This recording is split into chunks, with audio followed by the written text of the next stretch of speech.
If you ask people, what caused today's 10% unemployment? What caused the recession? People tend to say, greed, Wall Street, capitalism, evil capitalism. The bailouts of the car industry and the big banks made people even angrier. Wall Street's greed has got to go! Hey, hey! They were egged on by activists like Michael Moore, who said capitalism has failed. This economic system they call capitalism has no moral or ethical core to it. It's inhuman. It's only about how much money can we make. He made a movie about that he titled Capitalism, a Love Story. It featured the bank bailouts. By spending just a few $1 million to buy Congress, Wall Street was given billions. Everything was being handled by the Treasury Secretary from Goldman Sachs. They had Congress right where they wanted them. This was almost like an intelligence operation. This is straight up capitalism. Boom. But is it straight up capitalism? No. George Mason University economist Russ Roberts went to Congress recently to complain. I want my country back. He told Congress that bailouts have nothing to do with capitalism. It's not capitalism. It is crony capitalism.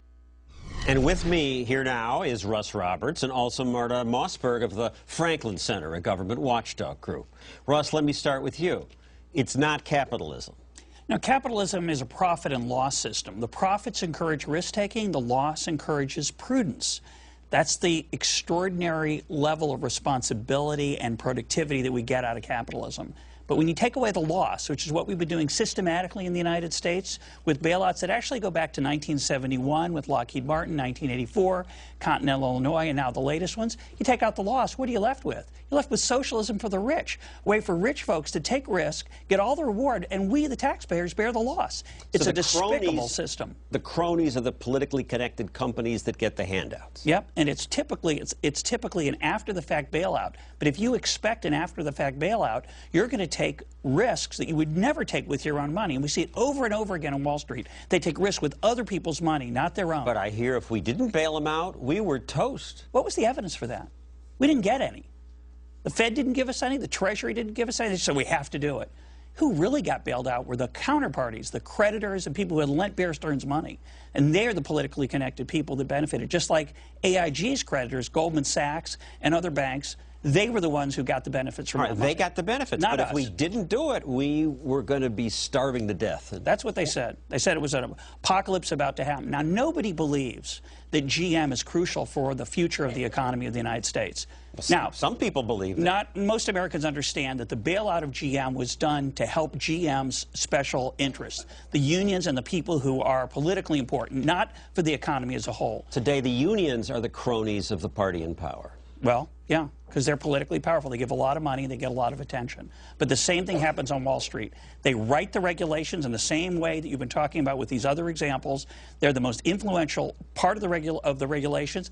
There's a revolving door between Congress, the regulators, and Marta, and that's Wall what Street. you write about. What do you see? Well, it's an incestuous relationship between the banks, the lobbyists that they hire, and Capitol Hill.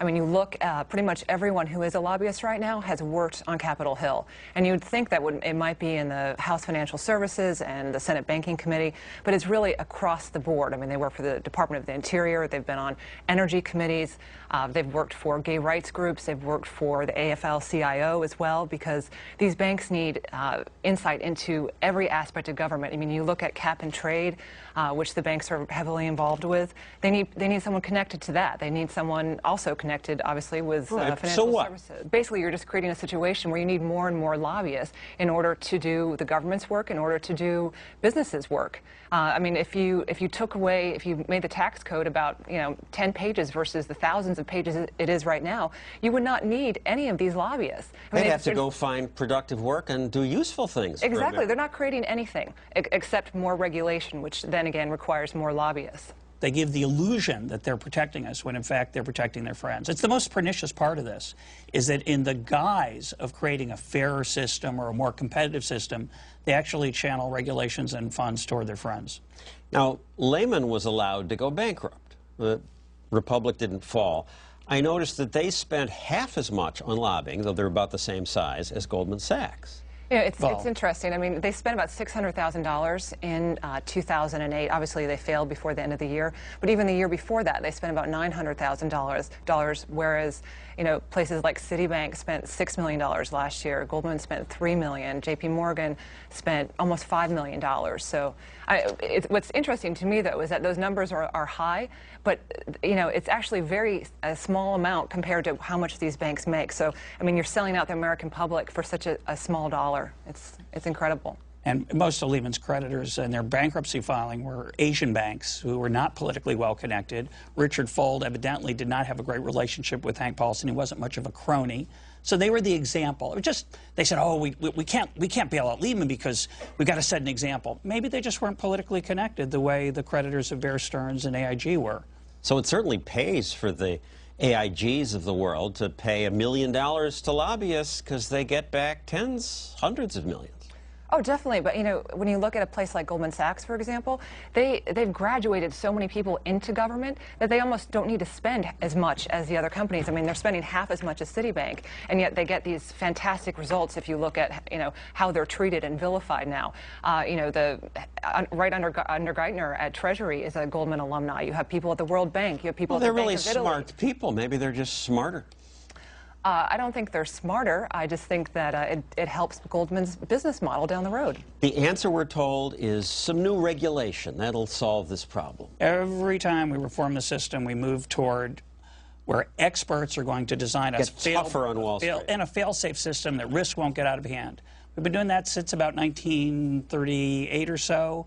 Every 10, 20 years, it blows up. Now it's blowing up more frequently. Maybe we ought to go the different direction. Maybe we ought to say, let's let people fend for themselves. It's called capitalism. Why don't we try it?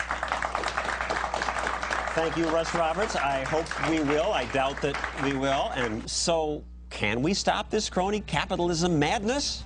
Yes, we can. That's next.